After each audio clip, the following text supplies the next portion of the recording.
The subject of today's What in the World update is the tweet you can see behind me. For those of you that recognize that handle, shush. For those of you who don't, that is of course my Twitter. And as of today, I don't know what the count is, but we're probably up to 200 plus quotes, well over 200, as you can see there. Some of them are retweets, very few of them. So probably out of the 290 something you can see there, maybe 290 might be quote tweets, and the rest of them might be retweets. So let's get into it. As you can see from the original post, I was referring to the controversy surrounding the two podcasters, which shall not be named because everyone already knows who they are. Going on a podcast and talking about the fact that they didn't see any baddies in Atlanta, and everyone basically saying this is evidence of their anti-black women specifically sentiments. And people started digging through their podcast and finding evidence of this accusation, which they found some things which they felt like confirmed what they said, and that all kicked off a firestorm in which we had people from actors to NFL players making content, criticizing and talking about the need to protect black women. And since then, I feel like events have happened that have, to me, vindicated the original intention of the tweet and the reason why I made it in the first place. I want to get to that a bit later on, but um, I guess to dissect the tweet, in its two parts, there are two sentences in there. I guess you can debate either one of them. Well, the first one I don't think is debatable, but you can debate it if you want to. But from my perspective, I didn't think it was a irrational or reasonable position to kind of hold, and I guess I'm going to use this opportunity to kind of explain why. My general principle is that when you have people like this, these people make content, and you feel like you have to go through because of what they've said, about not seeing baddies in Atlanta, or listening to a white comedian make jokes about black women and the dating experience. If you feel like you have to go through their whole podcast archive to find times where they may or may not have said stuff that's also harmful, that to me is the definition of performative outrage. Like, I don't care even if you find what you're looking for. It's the same way I feel about people going through other people's old tweets to try and find evidence of when they've said things negatively or they've said things that affect one group or another. You're not doing that because you genuinely care about that. You're doing that because you want to try and show them up, embarrass them, ruin their career, things like that, ruin their reputation. And to me, that's not sincere outrage. I think this is a concept that almost everyone would understand, on a very basic level if we apply it to real life. Always trying to go back and dig up when someone has done something bad, first of all, implies that you don't have any skeletons in your closet and you haven't done anything bad, which just makes you a grandstander. But also, it's not to do with the thing you're focusing on right now. So if you feel like these two guys, these two podcasters, have said things that are offensive specifically now, and you're addressing that and you're checking to see, okay, if how they're reacting to that, if they're actually sincere and things like that, fair enough. But to try and go through, hundreds of episodes they've done and find instances where they may or may not have said something that's offensive. In fact, some of the examples people found of them saying offensive things, it was actually just a case of people misinterpreting what they've said. This is the definition of performative outrage. So saying that people are just trying to milk this for their own selfish gains, to try and get Elon's Twitter money, or just to boost their own engagement, to me, that was a statement of facts. Now, again, of course, it's opinion in the literal sense, and people can disagree with that.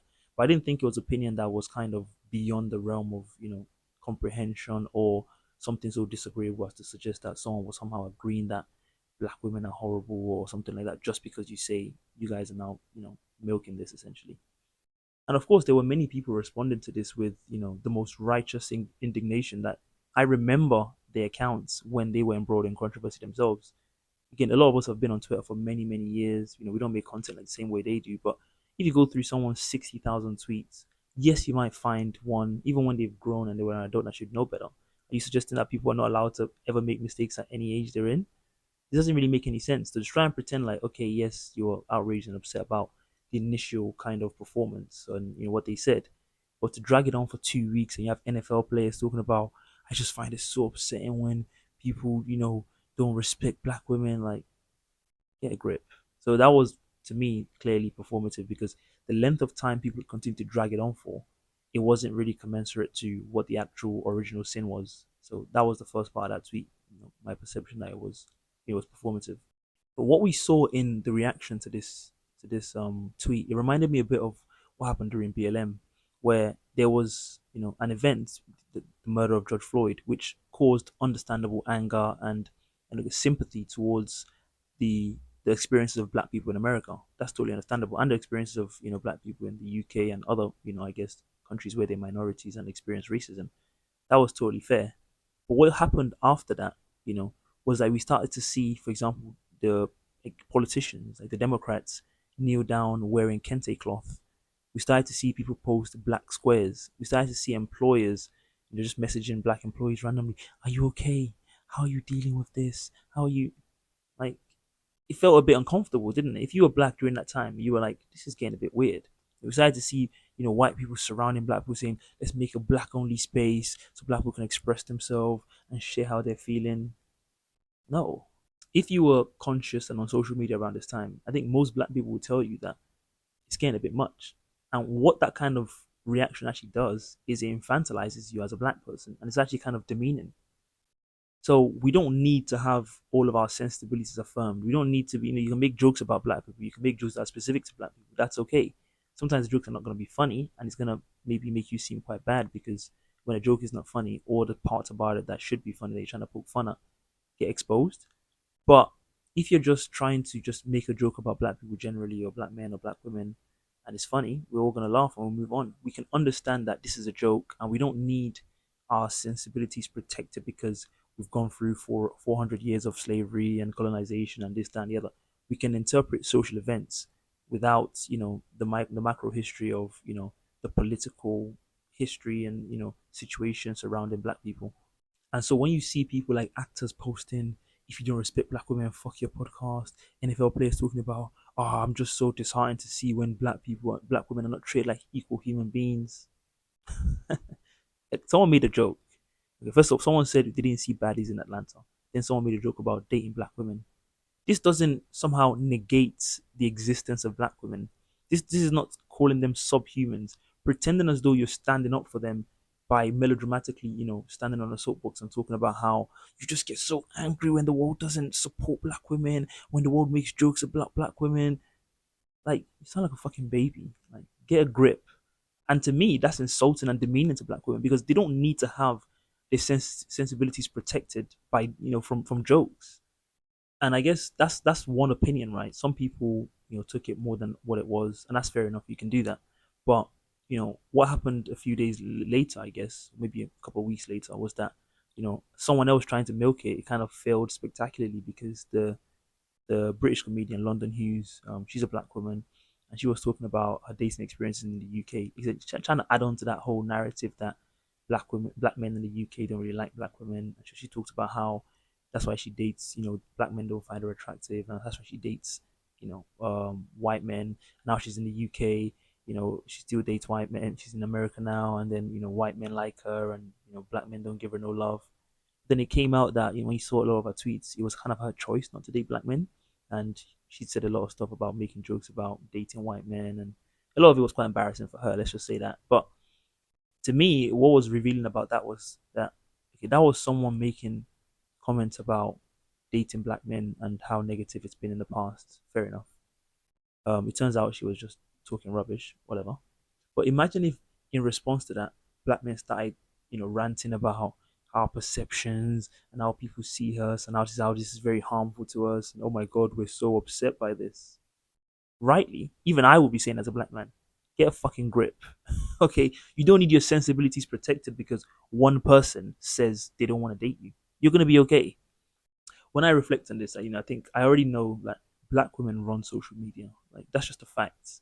Um, they run, especially when it comes to X or Twitter, whichever one you call it. They run that app, and so anything you say that's perceived negative towards black women, it's gonna end up in this kind of reaction. But I thought it was a fascinating kind of exercise, you might say, in first of all people missing the point completely, also people being extremely melodramatic about something pretty innocuous, which was a joke from one white person talking about his dating experience with black people. Now, I don't even know if Andrew Schultz has ever dated a black woman, but even if he had and that was his experience and he was just poking fun at it, does that invalidate you as a black woman? Do you care that this white person that you probably don't even want to date or attracted to is talking about how he wouldn't date you because of X, Y, and Z?